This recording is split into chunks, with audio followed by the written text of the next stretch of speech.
नमस्कार मित्रांनो, मी सुबोध राऊळ. स्वागत आहे तुमचं माझ्या कोकण नट या यूट्यूब चॅनलवरती. आपण आहोत तळ कोकणातील सावंतवाडीमधील दाणोली या गावात आणि इथे मी एका शेतात आलो आहे.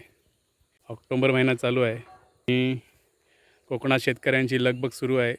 भात कापणीला आलं आहे आणि अशात एक आमचे शेतकरी बांधव इथे हा पहा एक माळा बांधतायत, मचाण बांधतायत. कारण जंगली श्वापदापासून, जंगली प्राण्यापासून शेतीचं संरक्षण झालं पाहिजे.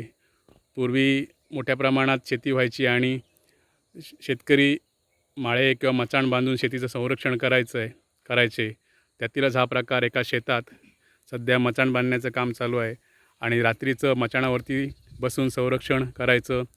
इथे जंगली श्वापदांना हाकलवायचं काम हे लोक करतात. त्यामुळे आपल्याला भातशेती सुरक्षित राहते आणि आपल्याला तांदूळ किंवा भात मिळतं आहे. आपण विचारून घेऊया त्यांच्याकडून थोडीशी माहिती. काका नमस्कार. नमस्कार हो. हां, काय काम चालू आहे?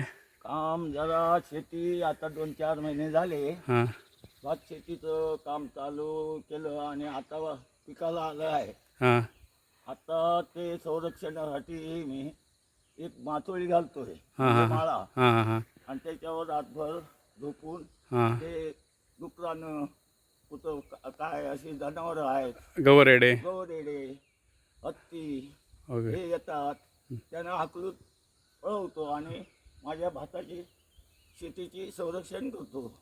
बरोबर आहे. तुम्ही या देशाचे पोशिंदे आहात. कारण तुमच्यामुळेच आमच्यासारख्यांना 1-2 घास आमच्या ताटात पडतात. खरोखर तुम्ही शेतकरी राजा. तुम्हाला मानाचा सलाम. तुमच्या शेतीसाठी तुम्हाला खूप खूप शुभेच्छा. नमस्कार.